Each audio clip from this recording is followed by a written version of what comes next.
I'm back, baby.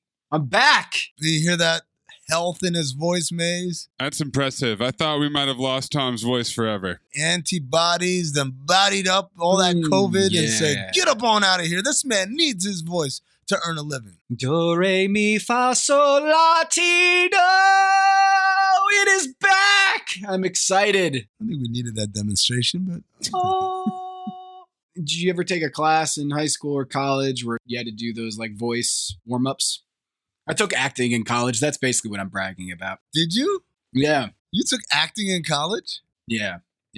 Second semester senior year. The only time to take acting in college. Real engaged time in Tom's life. Yeah. When he's really focused and trying to figure out who he is, not when he's trying to just fill out some requirements. Now, at this point, have you shed the baby fat or not? What are you talking about? I mean, at this point in your life. The freshman 15, are you talking about? What? When you say I was in college, I always have one picture in my mind.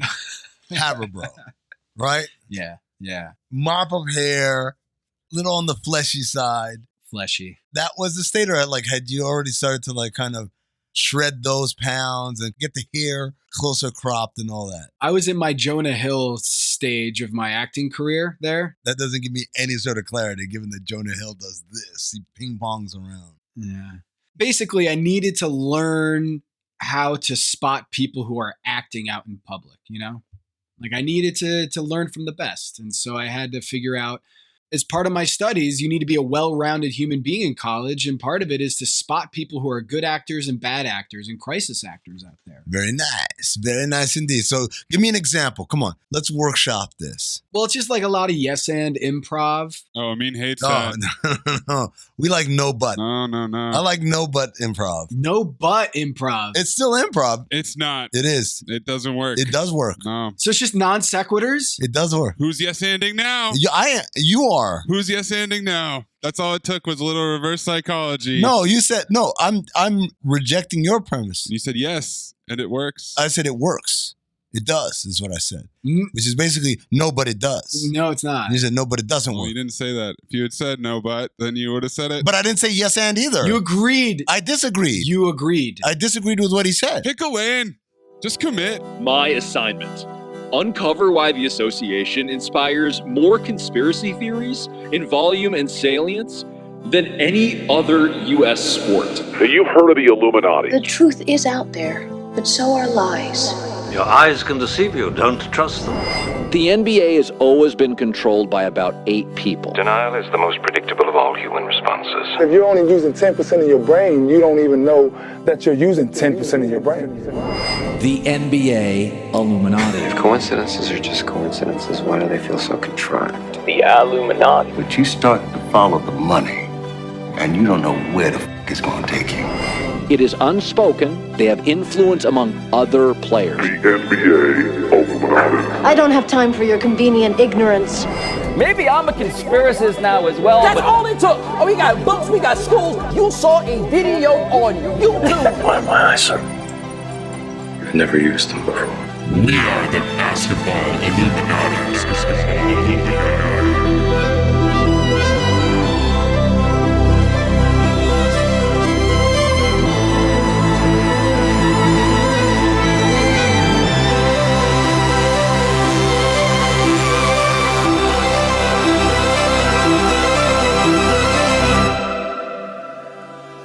Welcome to Basketball Illuminati. I am back. My voice is back. I will not be silenced. All the Illuminarmy people out there hoping that I would return triumphantly, full capacity. My energy bar is full. We're ready to go. My 5-star Illuminarmy generals are with me, Amin Al-Hassan and producer Anthony Mays. We got a great show for you today. We're going to talk about bubble stats and Bubble Gangsters. Charles Barkley had a theory on Freedom, our Le Batard 24-hour program, that the bubble doesn't count. He's not counting it. Well, we're going to go into the numbers because we are coming up on the anniversary of some of the biggest scoring performances. We're going to go deep into that on a segment like we like to call I Was Blind. The other segment we're going to do today is on Bronaldinho James. Again? I'm going to do some more research. Not just one piece of research. Tom did some more research. We're going to do that on this program, fellas. Do I have to change the drop for that? I think so. It's a completely new segment, Mace.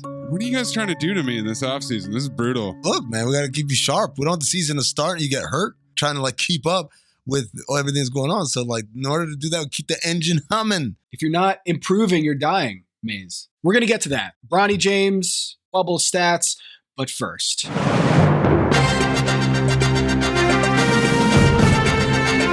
You are listening to The Agenda with Tom Haberstroh and Amin El-Hassan.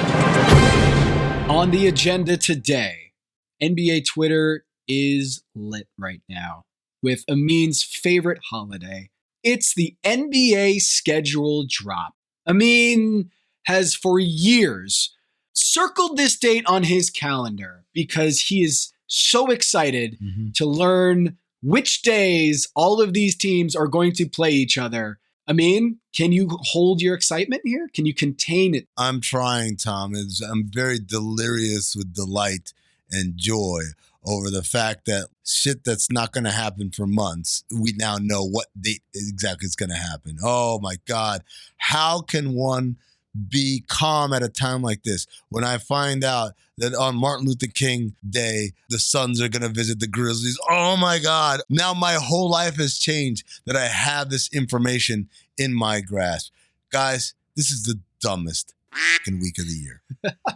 The dumbest. Because people, unless you're planning travel, all right, I get it. So guys like my guy Jason Jackson, he's trying to figure out when he's going to be home and stuff like that for family events or whatever. Yeah, the Miami Heat broadcaster. Yeah. Right. Miami Heat radio play-by-play man Jason Jackson. People like my friend Kelsey Wright, who's the digital reporter for the Grizzlies. Are you just name dropping now? Is that what you're doing? I'm name dropping people who the schedule drop matters to them because they're trying to figure this stuff out. People like Marcus Thompson, beat writer who covers the Warriors for The Athletic. He needs to know, I got to book hotels and travel and all this stuff.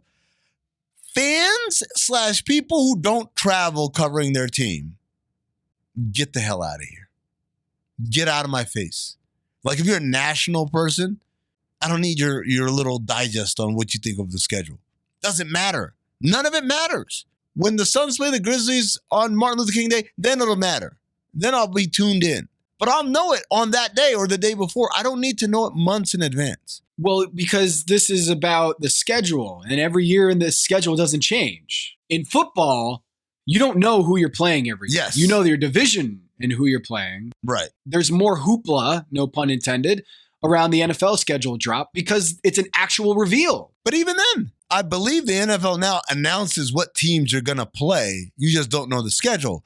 But the difference is the NFL, by a function of it being a weekend sport pretty much for the most part, it matters, right? It matters to know when the Niners are playing the Seahawks because if I want to fly from the Bay Area to Seattle to go catch that game, that happens a lot more. The culture of travel around the game is a lot stronger in football because it's a weekend. I fly up on a Saturday night, go to the game on Sunday. That matters, right? It doesn't matter in the NBA. No one's doing this shit on a regular basis. Not enough people are doing it in order to be like, oh shit, I better get the hotels before they fill up. Get out of here, man. The analogy I like to use is the NBA schedule release day is like opening up a 52 card deck, playing cards. Yeah. And flipping over a card and be like, oh my God! Oh, the King of Diamonds! It's the King of Diamonds! Yeah. All right, let's see what happens next. The Eight of Clubs! Eight of Clubs! Oh my God! A King of Diamonds and an Eight of Clubs? Yes. You want to wait for the third one? What's the third one? Oh my God, hold on. I can't keep myself together. The Jack of Hearts! The Jack of Hearts! Oh my God! So we got a King of Diamonds, an Eight of Clubs, and a Jack of Hearts? And so, Maze, the opposite is the NFL is like a pack of baseball cards. You don't know what's in that pack, right? So you open it and there is kind of like all right, we get to find out which cards did I get. And the NBA is just opening up a 52 card set. You know it. There's only so many times you can shuffle the same 52 cards around. Football, yes, there's strength of schedule. Some teams actually have tougher schedules than other teams.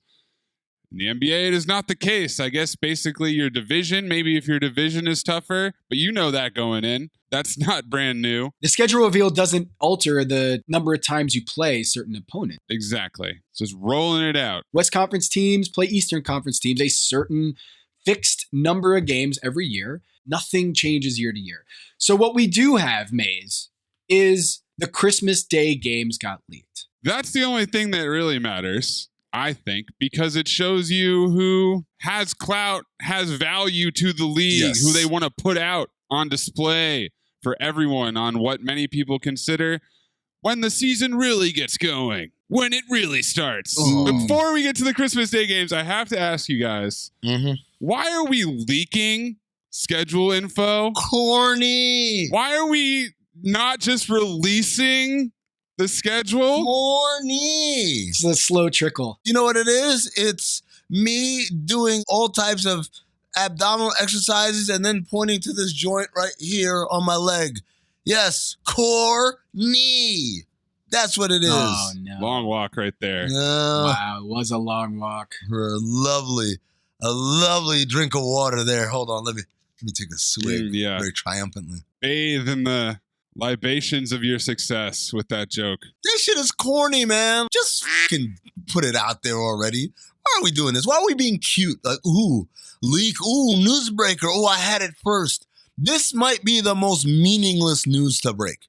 Out of all the breaking news that newsbreakers break, this might be the lamest. Because your grand theory is that newsbreakers need to be in the business of getting information out that we wouldn't already get by a press release. Right. That's the general thing. But you didn't even need a press release because guess what?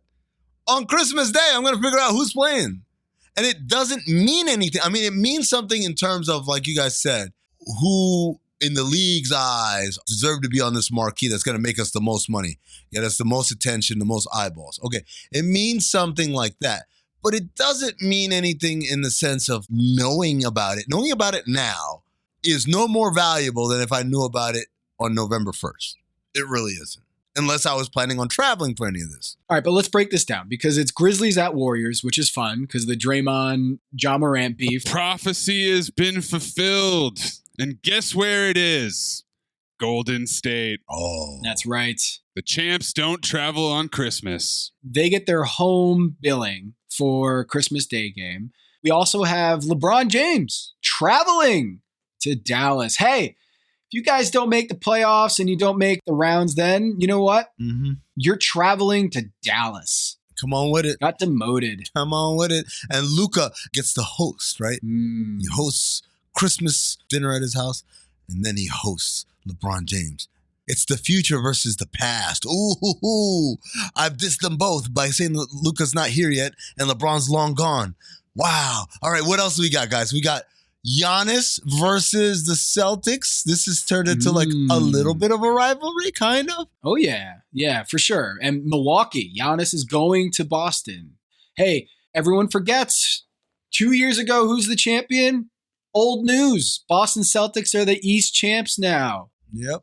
New kid on the block. Step by step. Step by step. All right, so I've been listening to 60 Songs Explain the 90s, Rob Ravella's show. It's so good. His opening salvo about Britney Spears' Baby One More Time was a look at the predecessors to Britney Spears, the teeny boppers that set the stage for Baby One More Time. And so he spent some time talking about New Kids on the Block.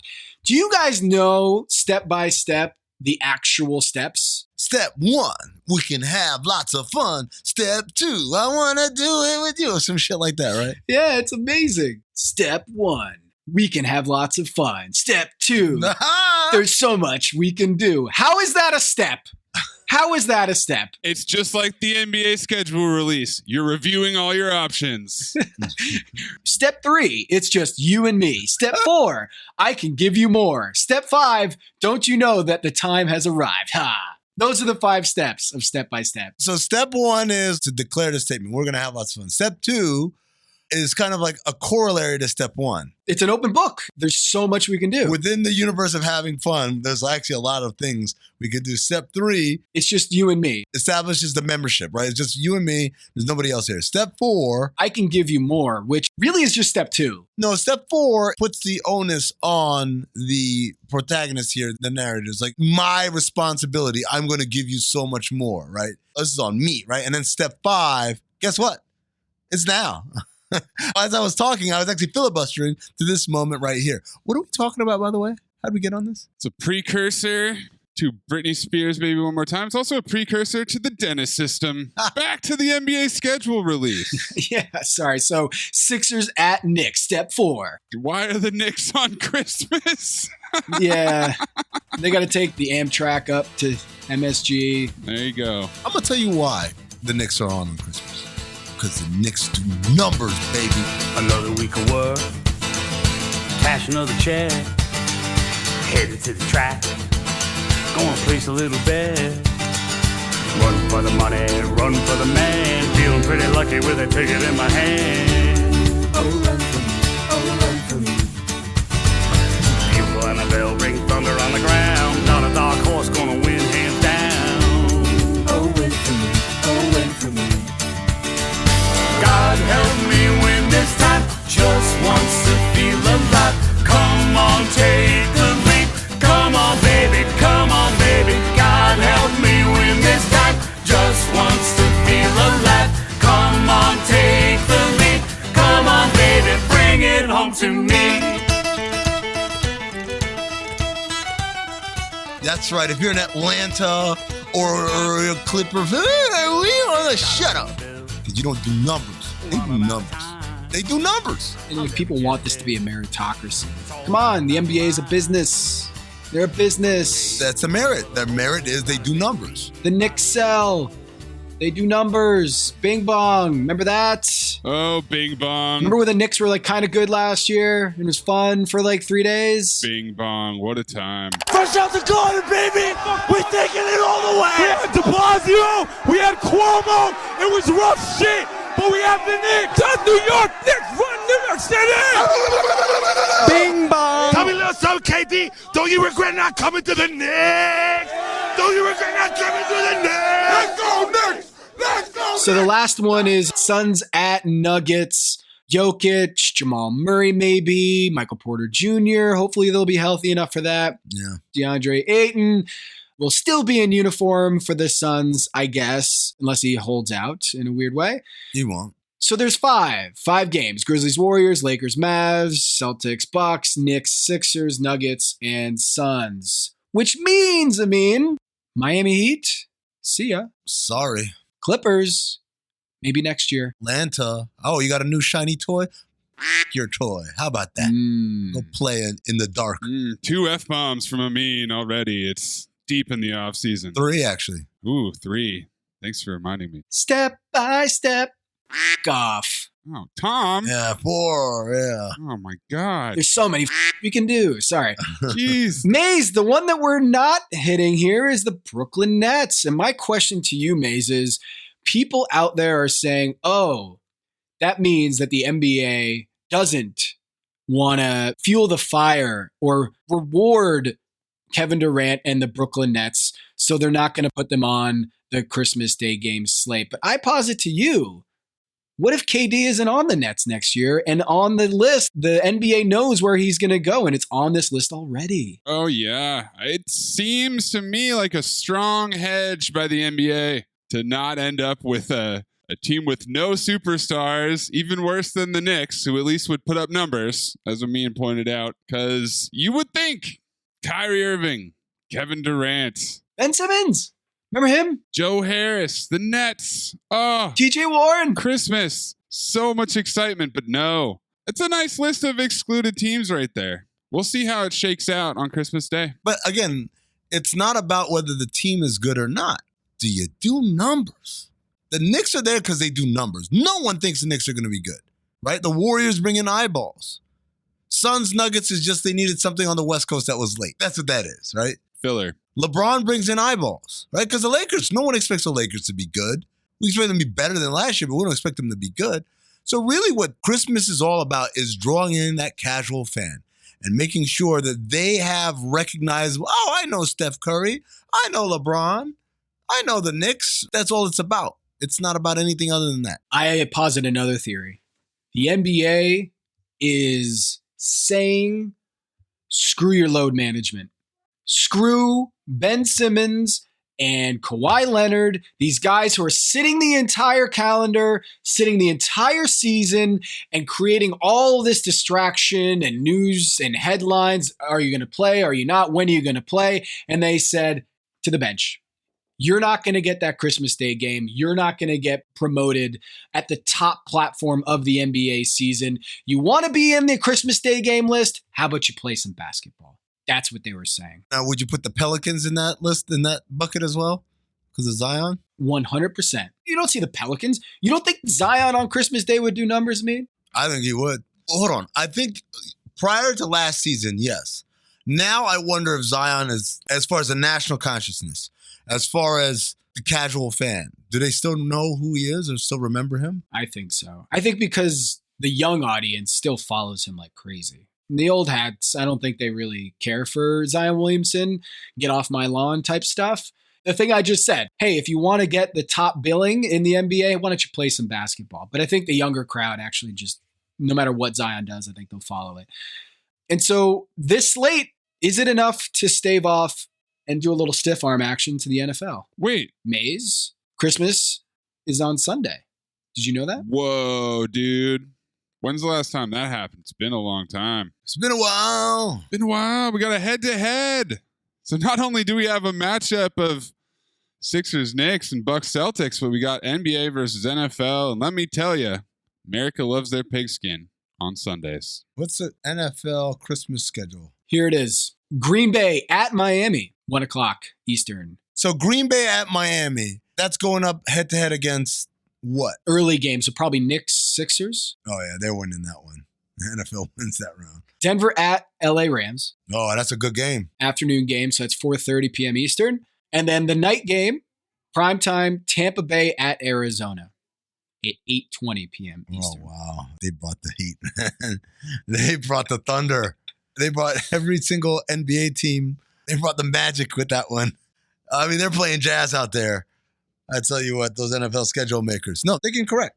Because the irony is the one that was vulnerable is the early one. And the early one for us is probably going to be, it might be Bucks Celtics. But you're going to have the Bucks going against Green Bay? No. Oh, for the early game. Oh, yeah, so the early game is Green Bay at Miami. You're not going to put the Bucks on. No, you're not going to do that. So you're probably going to do Sixers at Knicks to open. But what's interesting to me, Ben Golliver at the Washington Post put me onto this. Mm-hmm. I was reading his article. Notice at Miami, at LA, at Arizona. All the teams that are on the road. Yeah, the Suns are not playing at home. They're going and they're playing at Nuggets. And then the Rams, LA, the Clippers aren't even playing at all. The Lakers are not playing at home. They're going to Dallas. And then Miami's not playing at all. So the NBA is countering the NFL. And it almost is like, yep, you guys beat us. We're not even going to try to compete with that. And you know why they're not going to try to compete? Because last year, here were the ratings. The Browns-Packers game, 28.5 million people watched that game. The Nets-Lakers game, the prime time on ABC, got 5.7 mil. So like 1/6. The NFL is coming for the NBA's corner here. Yeah, I ain't no suit-wearing businessman like you. You know, I'm just a gangster, I suppose. And I want my corners. Are they, or is it just a coincidence? Hey, you know, this year Christmas fell on a Sunday. Man, we're not coming for your corner. I think the real test is when Christmas lands like on a Saturday and there's still, you know, let's have Saturday games this year. Yeah, that would be coming for their corners. By only having 3 games on Christmas Day and 11 on Christmas Saturday, they're still paying a little bit of respect to the NBA here, even though the ratings will surely be disrespectful. I don't know. Do you guys want to touch this story? NBC News got an exclusive sit-down interview with the NBA social justice coordinator announcing that November 8th, there are going to be no games on Election Day. Buckle up for that Wednesday night where 15 games are going on. Yeah, they're going to have a full slate the day before, and then they are going to have no games on Election Day to promote civic engagement. I think it is going to be called Civic Engagement Night on the day before Election Day. Wow. They're going up against Monday Night Football. Once again. The game is Ravens at Saints. Can we drown out the NFL with an entire slate of NBA games? What do you think about that one, Maze? I guess it's a good thing that the NBA is trying to be politically and socially conscious here, but all I can think about is everyone on Twitter posting the Nancy Pelosi taking a knee in the kente cloth memes. What does that look like? You doing your own research? Are you doing studies yourself? Are you in the lab on a nightly basis? What are you doing? Do your own research. Do your own research. Do your own research. Do your own research. Doing your own research. I'm not a scientist. I'm not here to tell everyone that this is it. For me, it's just giving everyone a chance to do their own research and find their own knowledge.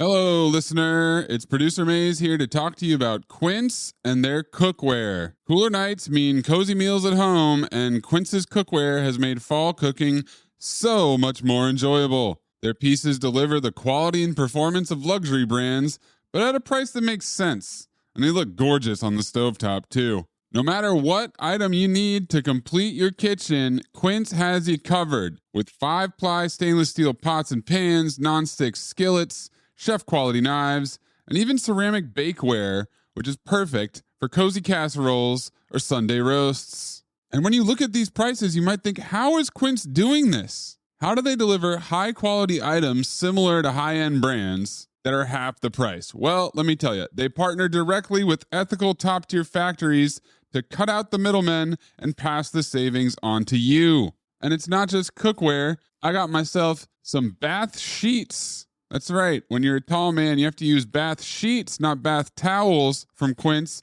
It's like drying off with a cloud. It's incredible. Upgrade your kitchen for cozy fall meals with premium cookware from Quince. Go to quince.com/dings for free shipping on your order and 365-day returns.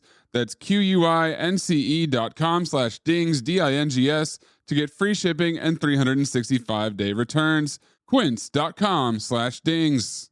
Hello, listener. It's Producer Maze here to talk to you about Kindred. Now, close your eyes like Owen Wilson during a job interview and imagine a way to travel that feels personal, comfortable, and connected without the price tags and the sterile feelings of hotels or short-term rentals. Now, open your eyes and stop using your imagination because Kindred has made it very real. That's exactly what they do. Kindred is a members-only home swapping network. It's not a hotel. It's not a short-term rental. It's a smarter way to travel where each stay feels like home. Here's how it works. With Kindred, your home is your ticket. You earn credits by hosting fellow Kindred members, and then you use those credits to stay in over 220,000 homes in more than 100 cities worldwide. There are no hotel costs or rental fees, just the credits that you've earned. Every stay comes with white glove service, 24/7 trip support, and $100,000 in host protection. Make it easier for you to travel and enjoy yourself and not worry about details. I've used Kindred and I found an amazing home for a weekend getaway in an idyllic location with amazing views and great ambiance. It had everything I needed. And the best part was, it cost me $0. So apply now at livekindred.com and use code DINGS to join for free. Plus, you'll earn 5 nights of travel credit just for signing up. That's right, that's 5 whole nights for free at livekindred, KINDRED.com, code DINGS, DINGS, livekindred.com, code DINGS. You know that thing happens on this show where we point out something peculiar, something odd, something strange is happening somewhere in the NBA world or outside it in the NBA universe. And suddenly everyone starts seeing what you're seeing. Isn't that fun to me? I love it. It's my favorite part about doing this show. Sometimes it's legit like you just open everyone's third eye and now they see where they once were blind. But sometimes it's almost like more insidious than that. It's like we're influencing the discourse without them knowing. It is Adam Smith's invisible hand, right? He talked about the invisible hand in economics, right? Market forces or whatever. That's what we are. We're kind of like Adam Smith's invisible hand, Adam Silver's invisible hand. How about that? We are Bronny James's left hand. Or is it his right? Skip Bayless chiming in. The whole world wants to know, where's Bronny James going now? He's going down the court real fast, dribbling with his left, and then dunking with his right. Everyone goes wild. It goes viral. SportsCenter tweets it out. It's got millions and millions of views. And the question on everyone's mind is, where is he going? Wait, Tom, didn't we already talk about that on episode 25, Tamper Tantrum? On this show, we did some research and we found that Bronny James is the only one in the top 50 of the 247 sports without an offer. Bronaldinho doesn't have any offers. And I didn't give you enough context. I felt bad. I didn't do enough research last week. So I thought this week I would do some more research. In a segment I like to call Tom Did Even More Research. Some more research. In a segment I like to call Tom Did Some More Research. I love when he workshops it. It's great stuff. Smooth. Tom did quite an additional amount. Nope, you got it. Okay, nailed it. All right. That acronym is getting thorny. Did you say Akron? Huh? Because what I want to know is, why hasn't he even gotten one offer, Bronny James? Because when you look at the numbers, not just on 247sports.com, don't call it 24/7, the preeminent ranking system, Bronny James is at 43. Oh, he's moving up. What I wanted to know, guys, not just how many other players in that top 100 don't have any offers. What is the status quo? Like, what is the average? What is the number of offers that you can expect in that range? And what I found was something pretty startling. What is the average number of offers for each of the top 100? These are kids that are going into their senior year. Rising seniors, yep. I'm going to say 7. I was thinking a little higher. I was thinking in the teens. I'm going to go with 13. The answer, 15. No. 15 offers on average. Okay. That's the average. Who's the next lowest after Bronny? How many is the next lowest? It's 3. The number 100 player, Justin Johnson, has 3 offers. Miles Colvin at number 94 has 4 offers. At number 85, there's 4 offers. But more often than not, you have over 15. Some have over 20. Like this dude, Xavier Booker, Michigan State. He's got 30 offers. And Bronny James has 0. That's crazy. Xavier Booker is the 59th ranked prospect in the class, behind Bronny James, Bronaldinho, and he has 30 offers. I mean, what is going on here? Are we the only ones who are sitting here saying this is bizarre? We're no longer the only ones, because this has been a topic now I've seen people talk about. Since we brought it up 2 episodes ago on this podcast, now it feels like it is a topic of conversation. The invisible hand strikes again. The invisible hand of basketball Illuminati. But no, here's the deal. I'm trying to figure out logically why that would be, Tom. Why wouldn't he have any offers? Because I said typically guys get offers a lot of times from bullshit schools very early on. Schools that like say, hey, Hail Mary, if we offer early enough, maybe he'll consider us.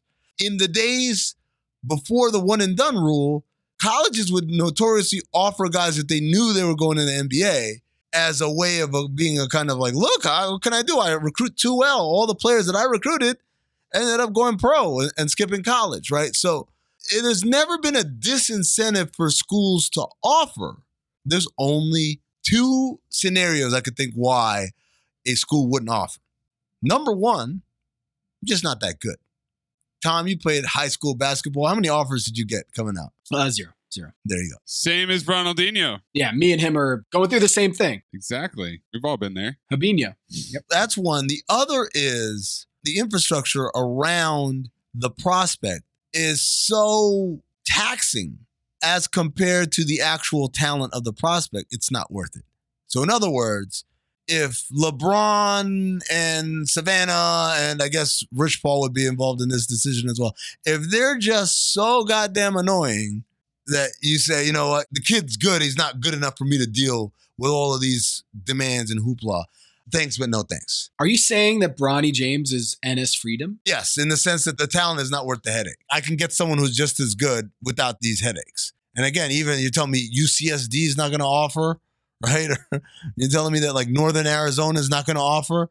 So there's a third option here, which is, I guess, the kid's not going to college. But even LeBron wasn't going to college. He got an offer from Akron, I believe, in Ohio State. Yeah. He said that he would go to Ohio State if he didn't go straight to the league, which is a nice consolation. But Akron offered because I think his teammate on his AU team, his dad ended up being like the head coach at Akron or whatever. Or one of the guys on his, Romeo Travis went to Akron. Obviously, they're from Akron, but like there was another connection there that made it like, oh, well, you know, if he changes his mind, we're here. But again, the most surefire guy's not going to college situation got offers. You're telling me that his son, who is barely top 50? So there's lots of rumors swirling about why that is. Paul Biancardi, who's ESPN's recruiting top analyst, he wrote an article at ESPN last week outlining that Bronny James is playing really well and he's drawing a lot of interest, strong interest from the following schools. Maze, Amin, you ready for this? Let's go. UCLA. Okay, makes sense. He's from LA. USC. Also makes sense. Local. Michigan. Juwan Howard. There's a connection there between coach and father. The aforementioned Ohio State, yes. Like father, like son. Yes, and LeBron goes to football games and they wear, I believe, LeBron James Nikes. And then the last one, Oregon. Nike. There's a strong argument for each one of these, other than UCLA, which I do not believe is a Nike school. It is a Nike school. Okay. They have a Jordan emblem, I should say. Got it. Okay. Michigan's Jordan and UCLA is Jordan, and then USC, Ohio State, and Oregon are all Nike. Speaking of Jordan, do you guys remember Michael Jordan's son, Marcus? He played basketball, right? He did. I mean, how many offers do you think Marcus Jordan got? Wait, was Marcus the older one or the younger one? Class of 2009. He wore glasses. He ended up at UCF. Okay, so that one, I believe he had like 3 offers. He had 5. 5 offers. Stanford, Miami, Iowa, Butler, and ended up at UCF. Now, this is interesting. UCF, which was an Adidas school at the time. Marcus said, but I want to wear my dad's shoes. And so then Jordan Brand came in and said, hey, tear up your Adidas contract. No. We're giving you a new contract. No. Yes. They switched the entire school apparel deal. Welcome to the family, UCF. Yep. You're in the circle now. Which is next level. And he got offers. And by all accounts, Bronny's a better prospect than Michael's kids. You would have to think. It's bizarre. I'm going to create a chart here and send it to you guys. And you know what? I'll tweet this out when the episode drops. Just how mind-boggling it is that Bronny James... It's Stark. Brand Stark. Yeah. Braun Stark. That hurt Maze to the soul right there. No, that was good. I thought it was pretty good. He'll sit on the throne one day. Spoiler alert. Braun Stark, how different he is from everybody else around him. Average of 15 offers for a top 100 recruit, and Bronny James has 0. What's going on there? Is he going to the G League Ignite already? Just like Scoot Henderson, his senior year of high school and for his next year? We'll see. Mm-hmm. But I did some research, guys, and I thought that was mind-blowing, is that there are 15 offers for a player of Bronny James's caliber in this year's class. So just a little bit more context, a little bit more research. Tom did a little bit more research. In context. Acronym. My whole basketball existence is dictated by how good your basketball team is.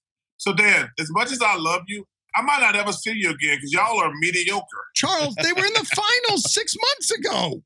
Yeah, listen, that bubble basketball, it was a bunch of Bubble Gangsters. That don't count. So the Bubble Gangsters don't count. So LeBron didn't win a title.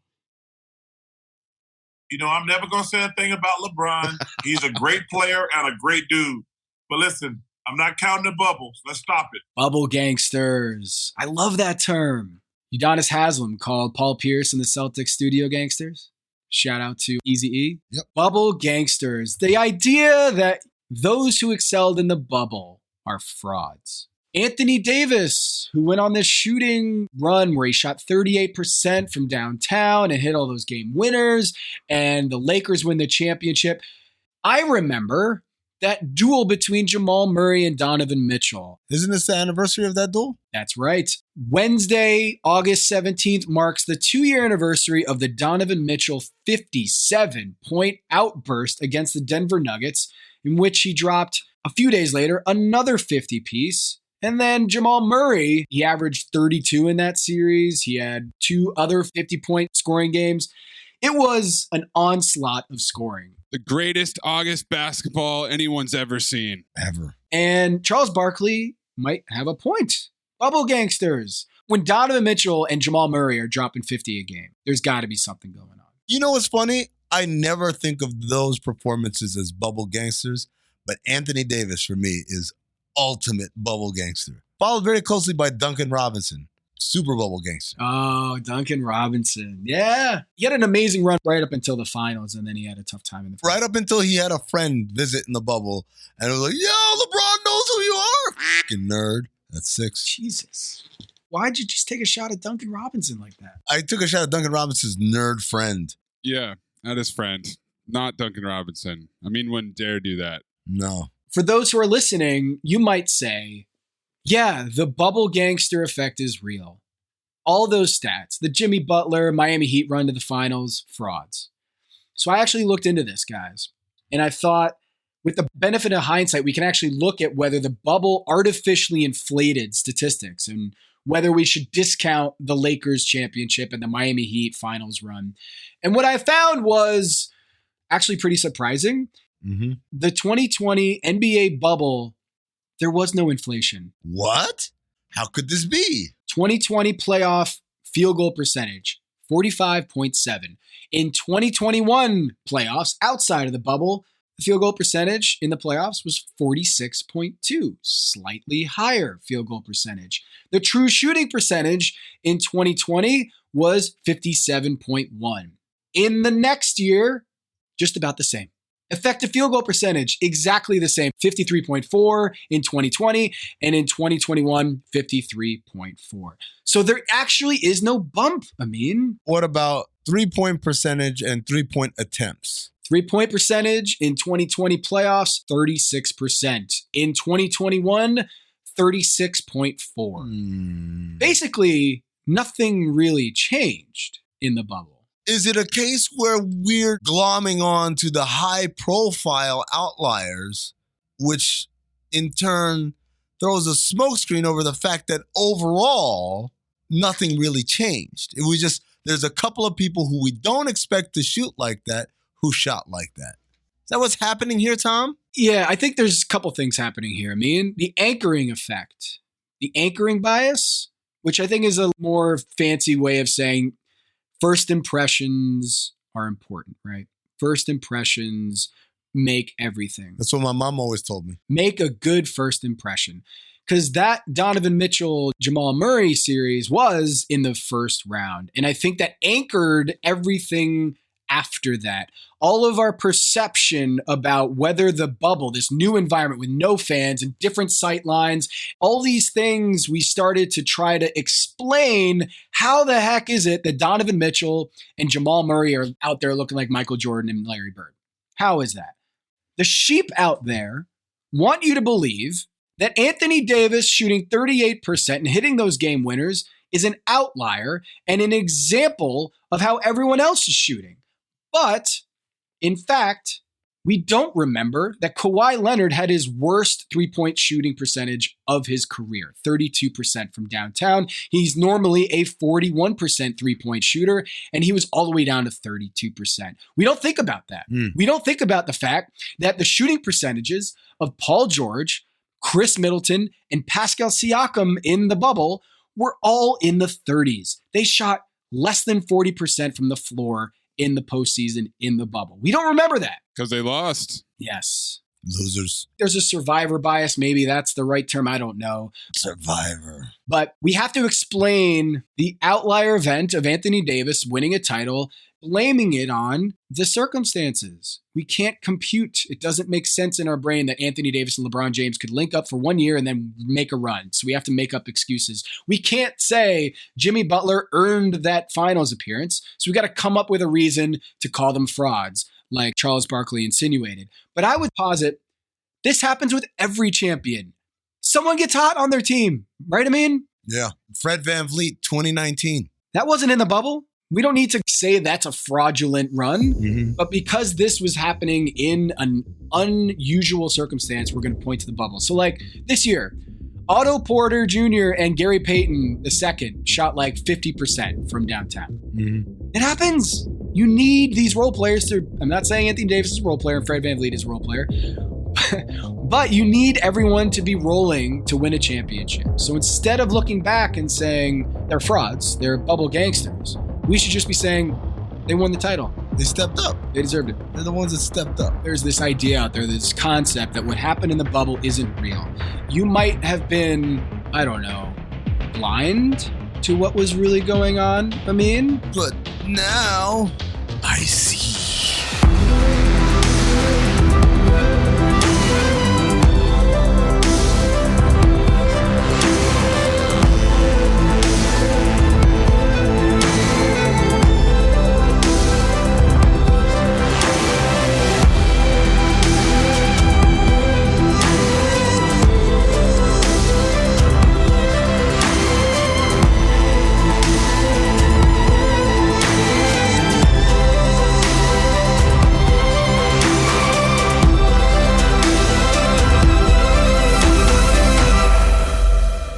I'm so excited, guys.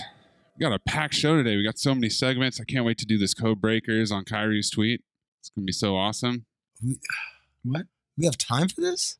What do you mean? Show's over, man. Was that the credits that just rolled? Yeah. Yes. Is this the part where Nick Fury comes in to explain Kyrie's tweet? Believe it or not, he does come up in this tweet here. Let me just read it real quick, and we'll just call this cold breakers. Now it's time for Annie's secret message for you members of the Secret Circle.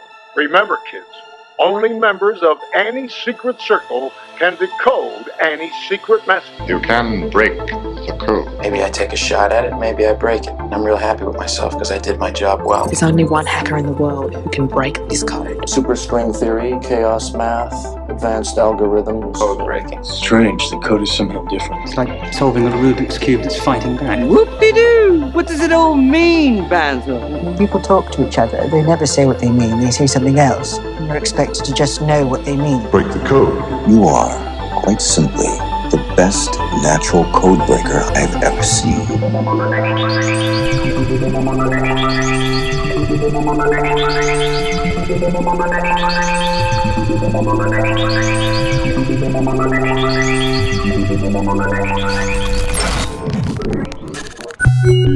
Kyrie Irving, last Friday, 9:14 a.m. Pacific.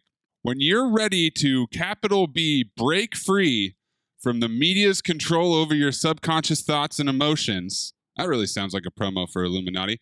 Meet me on one capitalized O of my platforms and let's chop it up. Chop, chop, chop, chop. We, the all even A11 even 11 tribe, love our conversations about the all caps truth and what is truly happening. Welcome to the all caps paradigm shift infinity symbol. Yo, honestly, whenever he tweets, it makes me feel bad about our podcast because we're just not good enough. We're not. No. We're not good enough at this shit. This language. When you're ready to break free from the media's control over your subconscious thoughts and emotions. You don't even know. When you break from the shackles. That you are being controlled. Westworld. The maze. Maze, what do you think about the capitalizations here? So I'm looking at this. He's got capital B, capital O on one, B-O. So is it body order? Truth paradigm shift. Paradigm shift is also capitalized? B-O-T, bot. Bot. He's saying we're all bots. Bots, yes, bots being controlled. I definitely Googled Paradigm Shift thinking that he had a new Truth Social media platform called Paradigm Shift that I could join. Unfortunately, this infinity symbol is not a link. It sounds like a promotion for a thing that doesn't exist. Maybe you need the invite. Maybe it's one of those beta testing platforms where you need to know someone who's already on the inside. In other words, you need to know the A11, even all 11 tribe. If you're not in it, you don't even know that you're not. Open your third eye. Is it possible that he's on Truth Social as A11 even? I wouldn't know, Tom. This does read a lot like a certain former president. Until you get to the all even, you don't know that you're not reading a Trump statement. Wait, A11?